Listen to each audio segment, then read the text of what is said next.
ક્યાં સુધી આ લોકો પર ભીખ માંગતા રહીશું? સરકારો પર. સરકારોએ સૌ પ્રથમ નોટબંધી કાઢી. અમારા લોકો 2.5-3 વર્ષ સુધી લાઈન પર ઉભા રહીને થાકી ગયા. કેટલા લોકો મરી ગયા. પછી સરકારે કોરોના લઈને આવ્યા.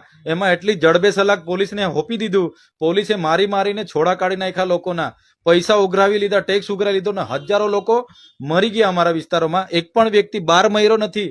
બધા દવાખાનામાં મર્યા. દવાખાનામાં જઈને જ કેમ મર્યા એ પણ સવાલ છે. એક પણ વ્યક્તિ આવા મેળામાં કે હાટ બજારમાં મર્યો નથી. એક પણ બાર, એક ભિખારી બાર મર્યો નથી કે એક ગાંડો બાર મર્યો નથી. બધા દવાખાનામાં મર્યા. એની પાછળ પણ અમે સંશોધન કરીએ છીએ. સરકારે શું ખેલ પાડ્યા છે આવનારા દિવસોમાં બહાર પાડીશું. હવે સરકારે આધાર કાર્ડ અપડેટનું કાઢ્યું છે. 2 મહિનાથી અમારા લોકો આધાર કાર્ડ અપડેટ માટે લાઈન પર છે. રોજના 40 જણનું થાય ને 150 જણ લાઈન પર હોય. પાછું રેશન કાર્ડનું કેવાયસી કાઢ્યું છે. હવે અનાજ જે લોકોને જોઈએ ફરી કેવાયસી કરો ભાઈ. તો રેશન કાર્ડ આપી દીધું એટલે ફાઇનલ, આધાર કાર્ડ આપી દીધું એટલે ફાઇનલ. એને હું પાછું અપડેટ ને કેવાયસી કરવાનું?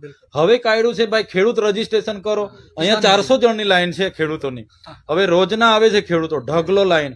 હવે ભાઈ ખેડૂત 7/12માં એનું નામ ગામ બધું આવી ગયું એટલે ખેડૂત. હવે એને રજીસ્ટ્રેશન કરાવીને આપણે શું સાબિત કરવાનું છે? એવું કહેવા માંગુ છું સરકાર. એટલે સરકાર લોકોને જરા બી હકના કરવા દેતી નથી. સરકારને પોસાતું નથી કે લોકો શાંતિથી જીવે. એને કઈ બખેડામાં નાખીને છેલ્લા જ્યારથી મોદી સરકાર